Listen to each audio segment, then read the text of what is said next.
Hey sports fans, Coach Nick here and welcome to BBallBreakdown. I am freezing my balls off in New York this weekend, covering some of the things around the All-Star Game. The Madison Square Garden is behind us and doing a lot of fun stuff. So here's the first thing we did. Enjoy it. It was really a lot of fun.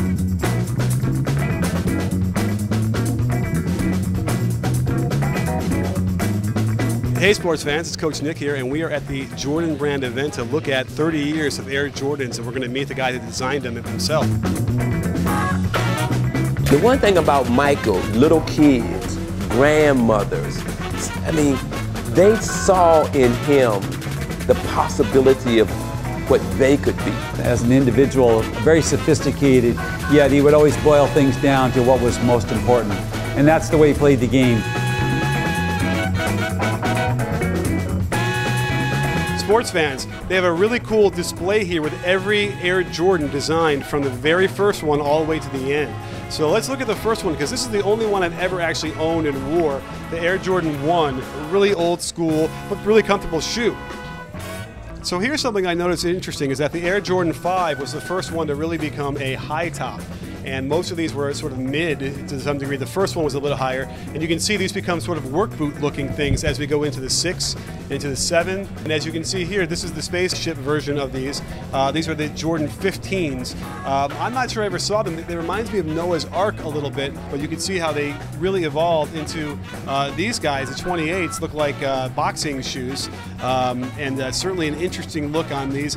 And then culminating in the Air Jordan 30s, which we're going to have to wait and see what that looks like. Right now it's just a nice teal cover on the bottom with the XXX, and we'll find out what that looks like, but that's Air Jordan in 30 years.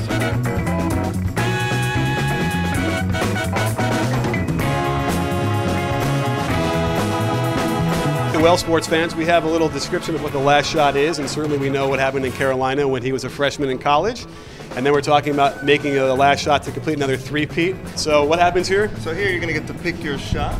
Pick between the first shot, the last shot, or the next shot. It'll give you a little history on the shot. As the ball came, Jordan set his feet, looked past his opponent, and stared directly at his destiny. Good shot. Look at that. So they set up a really cool thing where you can choose which shot you want to recreate from Michael's career. You can do the Carolina shot, which won the championship against Georgetown, or the last shot against Utah, or the next shot, which who knows what that would be.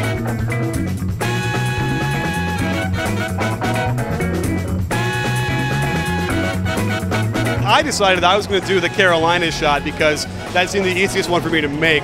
We'll find out. I got a couple extra practice ones in there to see if I can get used to that rim, and I think I like it. Are you getting this? Yeah.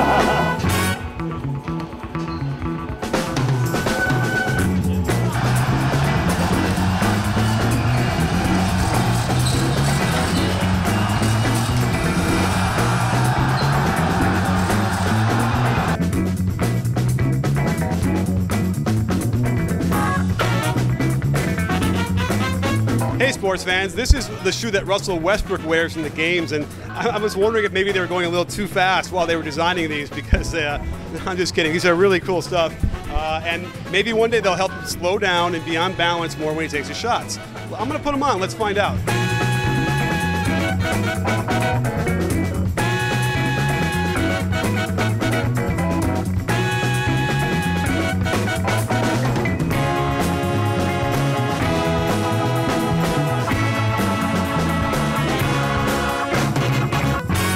So that was supposed to be 4 times. I'm going to take it on just up and back because I'm a little bit winded. I think that the cold New York air is a lot harder for me to breathe than it would be if I was in LA.